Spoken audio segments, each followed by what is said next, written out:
puissance qui agit en toi. Car Dieu est capable de faire tout ce qu'il dit, il le fera. Il accomplira toutes ses promesses en toi. Garde ta foi en Dieu.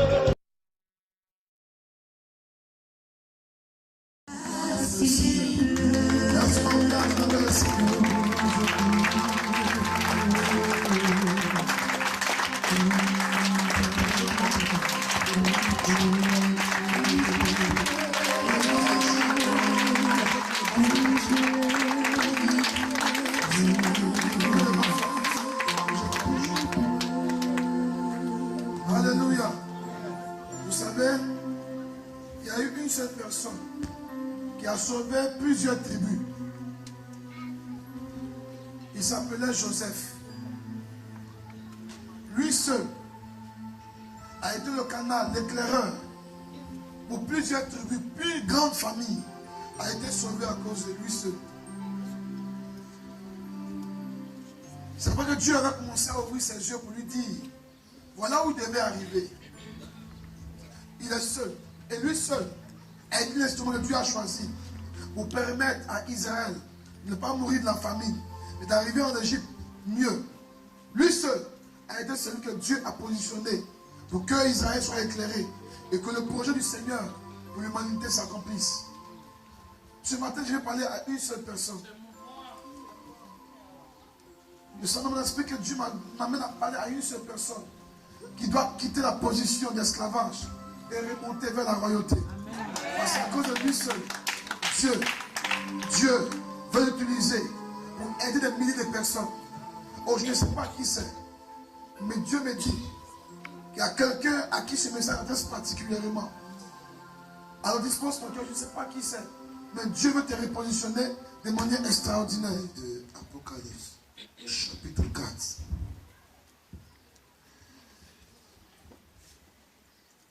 Il est question du trône de l'Éternel. Et dans Apocalypse chapitre 5, à partir du verset 7, il est écrit ceci. L'agneau s'approcha pour recevoir le livre de la main droite de celui qui siégeait sur le trône. Lorsqu'il eut pris possession du livre, les 4 êtres vivants et les 24 vieillards se prosternaient devant lui. Chacun de ces derniers avait en main une harpe et des coupes d'or remplies d'encens, symbolisant les prières des chrétiens. Et ils se mirent tous à chanter un cantique nouveau. Toi seul, tu es dit de prendre le livre et capable d'en briser les sceaux. Car tu as racheté pour Dieu, par ton sang, des hommes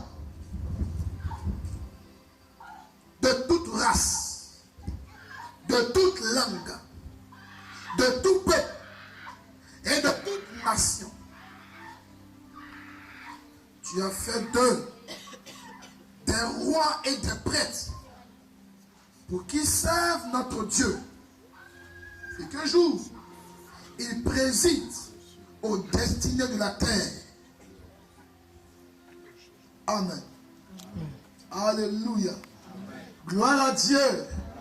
Gloire à Dieu. Amen. Gloire à Dieu. Amen. Le thème que nous sommes en train de développer depuis le jeudi est relatif à la royauté.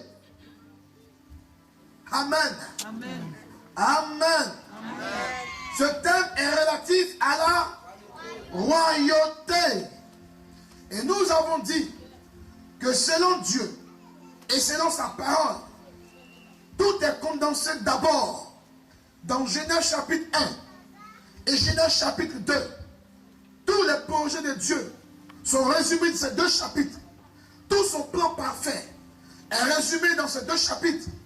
Tout ce que Dieu voulait faire pour l'humanité est résumé là. D'ailleurs, au verset 31 du chapitre 1, il dit, Dieu vit que ce qu'il avait fait était très bon.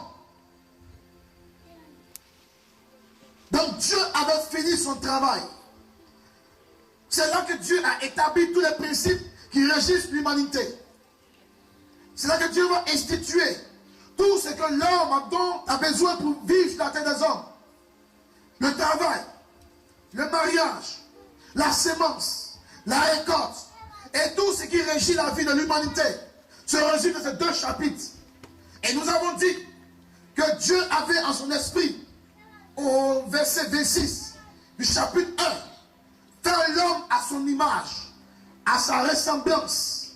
L'homme avait en lui Dieu. L'homme avait en lui l'image de Dieu. L'homme était entre griffes un petit Dieu, régnant sur la terre. Et comme Dieu est roi, selon sa parole, Dieu a fait de l'homme, lui aussi roi, dominant ou régnant sur un domaine qui lui était réservé, qu'on appelle la terre. La Bible dit, les cieux sont les cieux de l'Éternel, mais la terre appartient aux hommes. Amen. Et Dieu dans sa pensée n'a pas changé d'idée. Même lorsqu'au chapitre 3 de Genèse, Adam et Ève ont péché, lorsqu'ils ont vendu leur royauté à Satan, lorsqu'ils ont perdu donc leur dignité, lorsqu'ils ont perdu ce que Dieu leur avait réservé, Dieu dans sa tête n'avait jamais perdu de vue que l'homme était créé pour régner, que l'homme était roi. Dieu n'a jamais abandonné ce projet dans la vie de l'humanité. Donc ce que tu es, quel que soit le niveau où tu es, quel que soit qui que tu sois bien-aimé, la Bible dit, Dieu dans sa tête, dans sa pensée, il te voit comme un roi. Il te voit comme un roi. Il te voit comme un roi. Il te voit comme un roi. C'est vrai, Satan s'est arrangé pour usurper ta royauté. Mais la Bible déclare, quand Jésus est venu, il est venu te redonner ta royauté. Désormais, tu règnes comme un roi, mais ayant tous attributs divins pour dominer sur la terre. Amen. Dans Apocalypse, qui est le dernier livre de la Bible, Dieu fait encore mention de royauté. Écoutez, lorsque en Genèse, on parle des concepts, et qu'en Apocalypse, on parle du même concept, il est important de t'asseoir pour dire, il y a quelque chose d'important qui est révélé. Au début, Dieu parle de royauté. À la fin, il parle de royauté. Son plan n'a point changé. D'ailleurs, regardez, la Bible déclare dans Apocalypse chapitre 5, il y a eu culte au ciel. Le trône de Dieu était là. Il était assis en souverain sur son trône. Et au cours du culte, des êtres le célébraient, le louaient et le glorifiaient. Lorsque les êtres faisaient monter à Dieu la louange, l'adoration, la Bible précise qu'il y avait 4 êtres vivants et 24 vieillards. Oh, ce ne sont pas des personnes imaginaires. C'est des personnalités divines. Mais ces 24 vieillards et ces 4 êtres vivants se prosternaient devant le trône et adoraient et célébraient. C'est lui qui était assis sur le trône. Oh, le culte était merveilleux. Mais voici qu'un ange apparaît, ayant dans sa main un livre scellé. Ça veut dire un livre qui était fermé. Et l'ange dit, qui a dit? Qui a dit? Parce qu'il a parcouru toute la terre. Il n'a pas vu quelqu'un qui était digne d'ouvrir le livre. Non seulement de le prendre, mais de l'ouvrir. Il a parcouru les cieux. Il dit, qui a dit? Dans la version, il dit, il a parcouru le séjour des morts. Qui était digne d'ouvrir le livre et de rompre les sceaux? En effet, c'est lui qui va prendre le livre et de rompre les sceaux. Prenez en main le destin de l'humanité. Mais qui pouvait le faire? sur la terre, en tant que Jésus, il y a eu des personnes comme Confucius qui ont traîné du monde. Des personnes comme Bouddha qui ont créé des religions qui influencent le monde. Mais l'ange dit, aucune de ces personnes ne pouvait prendre le livre et rompre le sceau. On était à un conseil divin. L'ange a commencé à pleurer. Jean a commencé à pleurer. Il dit, n'y a-t-il personne qui soit capable de prendre officiellement la destinée de l'humanité entre ses mains? Car rappelez-vous, Genèse chapitre 3, Adam et Ève ont bradé la destinée de l'humanité à Satan. Maintenant, il fallait que quelqu'un d'autre prenne le livre, rompe le sceau, pour que le contenu soit à la disposition de l'humanité. Personne dans le ciel, personne sur la terre, personne sous la terre, personne dans les eaux. Bien aimé, la situation était grave. À ce culte merveilleux au ciel, quelque chose s'est passé. Quand tout à coup apparut l'agneau, l'agneau apparut dans la scène. Jean s'est dit, certainement, c'est lui qui peut sauver la situation. Et l'agneau est venu. Il a pris le livre. Lorsqu'il a pris le livre, dans le ciel, il y avait un note de louange. Il y avait tension de louange. Mais ce qui est merveilleux, ils ont proclamé quelque chose de fort. Pas l'agneau, ni celui qui est sur le trône, mais les 24 vieillards, tous ces spirituels qui adoraient Dieu, ont fait une proclamation puissante qui mérite que tu y réfléchisses pendant quelques minutes. Ils disent, toi seul, tu es digne. Lui seul est digne. Il n'y en a pas deux. Toi seul est digne de prendre le livre et capable d'en briser les sceaux. Car, pourquoi est-ce qu'il était digne lui seul de le faire? Ils disent, car tu as racheté pour Dieu par ton sang, les hommes de toute race, des blancs, des noirs, des rouges, des jaunes, des bleus et des verts. Parce qu'à la nuit où on s'en va, les scientifiques ont créé des hommes bleus et verts bientôt. Ça va venir. Il y a juste des chaînes à la télévision, vous allez voir qu'il existe déjà des bleus. Les hommes de toute race, de toute langue,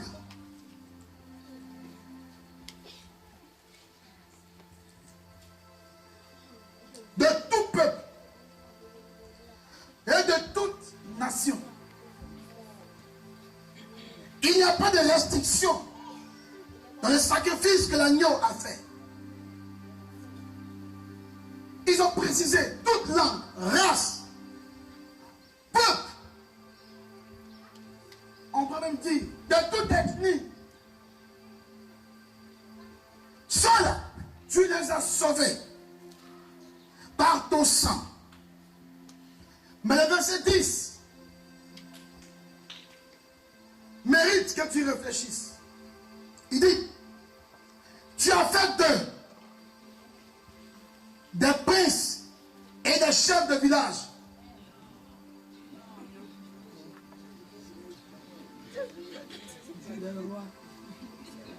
Tu as fait d'eux des chefs religieux. Tu as fait d'eux les membres d'une dénomination hautement organisée. Tu as fait d'eux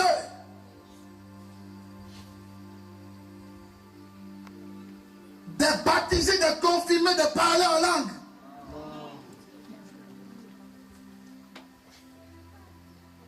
Tu Tu as fait des pauvres, des mendiants qui courent pour aller vers les cieux.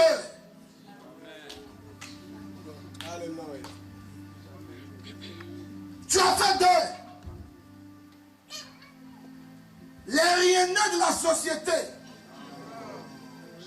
qui sont prêts à chanter. Humiliez-moi sur la terre. Persécutez-moi sur la terre. Ce n'est rien. Ce n'est rien. Partez dans les cieux. Tu as fait des véhicules et des malades.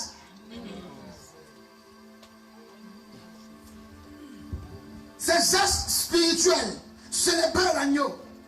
Et tu es digne de prendre le livre. Dans toute l'humanité, on a fouillé. Personne. Aucun homme, aucune femme, aucune organisation n'a été capable. Bien, mais là, ce n'est pas Koucha. Le système de sélection de celui qui est capable de prendre le livre est très sophistiqué. Aucun démon, même pas Satan. Quand l'ange est arrivé à l'enfer, il dit, je dis ici là, vous parlez, wow. Qui peut prendre le livre et rendre le saut? Tous les démons sont cachés dans la caverne. Il dit quoi même? Sors d'ici, ne va bien pas là. Tu as fait des rois. Tu as fait des prêtres. Des rois et des prêtres. Des rois et des prêtres. Des rois et des prêtres. Non pas des religieux, mais des rois et des prêtres. Dieu a pensé royauté depuis le commencement. Il ne change pas sa position. Il dit, ce que je dis sort, la véritable identité, c'est des rois et des prêtres. Si tu es roi, tu as un domaine où tu dois régner. Or, il n'était pas des rois et des prêtres pour gouverner le ciel, parce que le ciel, c'est son affaire, c'est pour lui.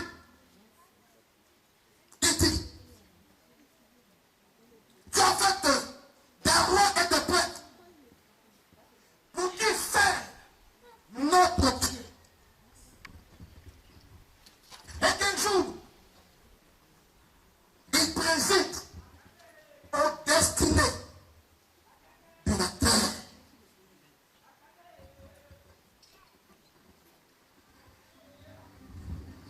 Tu peux te contenter du minimum que tu as.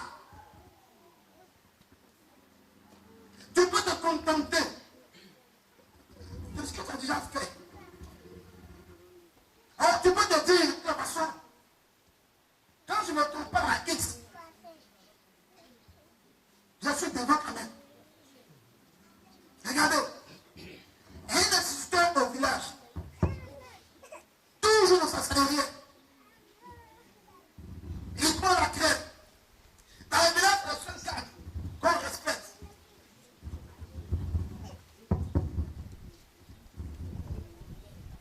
Chaque matin qu'il passe au journal, le samedi matin, fou là, parmi les livres. Quand le vieux passe, il dit, oh, finalement, le monsieur n'a pas réussi. Mais voyez le même instituteur qui quitte le vieux fond du village et qui se retrouve un midi au plateau. Avec sa salariée.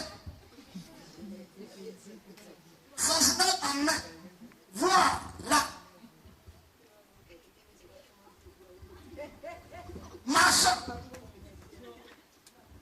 Quand il te passe, quelqu'un qui a sa mallette, sapé, souvent il part. C'est deux patates qui vivent en même temps. Quand il voit ça, il se rend compte qu'il était en Amazonie. Qui vient d'arriver en ville.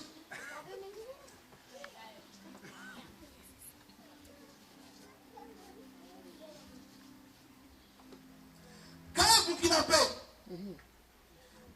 dans le temps du Sud, arrive en Côte d'Ivoire, il vient de faire arriver à Paris. Il est sûr que là, il y a de l'ordre pour lui. Mais regardez, quand un Ivoirien arrive en France, il tu vas bien payer. Il a dit, ta vie de confort, laquelle tu es, ne rentre pas la pensée première de Dieu.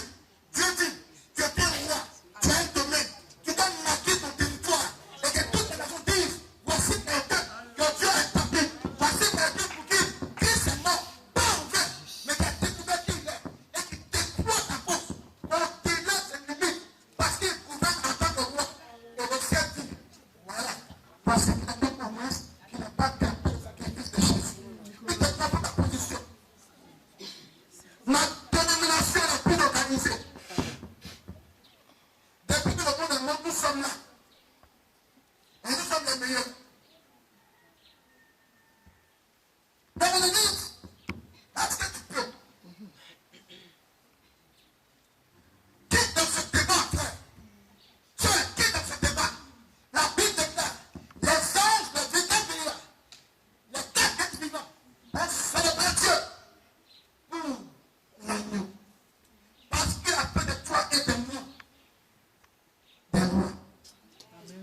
Bien-aimé, ce n'est pas des rois qui ne rient pas, mais des rois et des prêtres pour servir à la gloire de Dieu sur la terre des hommes. C'est parce que tu n'as pas repris la mesure de ta royauté que tu continues de courir uniquement après ton salaire de 500 000 francs par mois. Il y a des qui c'est beaucoup. Mais tu n'as rien compris. Si tu arrives dans ton domaine, en tant que roi, tu mérites un roi dans son royaume. Et puis il te dit, viens, je vais te montrer que j'ai un peu. Il sort son coffre. Et puis il va te laisser 500 000. Tu es sûr que ce n'est pas un roi. Mais par respect pour lui, tu vas dire, ah, mais c'est bien. Mais vous, ton cœur dit, non, il y a des choses qui ne vont pas. La reine de Séba a entendu parler de Salomon. Elle dit, je vais aller le voir. Elle se permet de prendre des paysans pour aller donner à Salomon. Le gars n'a rien dit. Il a reçu un présent. Et lui a dit merci. Elle a fait un séjour à Jérusalem. On a dressé la table. Elle a vu les mangeurs venir déposer les plats sur la table. Elle les regarde. Elle se rend compte que l'habillement du mangeur tombe. Il a même cri, il a même marque que c'est le ministre de son pays. Elle dit rien. Elle est scandalisée dans son cœur. Elle présente le couvert. Les cuillères, le beurre, l'assiette, tout est en or. Elle dit, mais ça, c'est la rougeur à laquelle on fait que c'est de nous. Elle a tout fait pour lui, une femme. Ils ont visité le curé de Salomon. Où on garde les cheveux. Quand ils sont arrivés, elle demande, c'est ici le premier ministre habite. Il dit non, en fait, je vais te montrer mes chevaux. C'est la maison. Il a étendu sa royauté. Il a démontré qu'il était roi. La Bible nous dit, Salomon n'avait pas l'esprit de Dieu. L'esprit de Dieu n'habitait pas en Salomon. Donc nous pouvons dire qu'il a opéré dans une dimension d'âme et de corps. Qu'est-ce que tu as fait avec lui? Maintenant, toi et moi, nous opérons dans une dimension tripartite. Esprit, âme et corps. Depuis le travail, tu continues à voir ça. Ça ne te choque même pas. Le Seigneur fait un jour. Il va faire un jour. Il a fini de faire longtemps. Il a aussi obligé de t'attendre. Donne-moi tes preuves. Toi, tu attends qu'il fasse, il ne marchera pas. Tu te confondre ta position. Et tu ne peux pas aller en guerre. Parce que tu ne sais pas que Christ, en donnant sa vie à toute l'humanité, aux hommes, aux femmes, de toute langue, de toute race, de toute tribu, de tout monde. Et dès que toi, tu découvres ton domaine de domination, tu te poses, tu te déploies, et que lui soit glorifié à travers ta vie. Je veux que tu comprennes la part du Seigneur. Quel est ton fardeau? Cette vie moribonde de condition. C'est là, permission. Toujours malmené, à attaquer et attaquer. Pour que la paix vienne de ta maison ou de ta nuit. C'est elle. Seigneur, je vais donner. Protège-moi, protège-moi, protège-moi, protège-moi, protège-moi, protège-moi. Et mon Dieu, non pas moi. Tu ne sais même pas qui tu es en réalité. Et parce que tu ne sais pas à quel niveau le sang de Christ a mis ta positionné, tu ne peux pas bénéficier de privilèges qui accompagnent ta royauté. Maintenant, tu parles de ce programme-là, et donc choqué dans ta tête.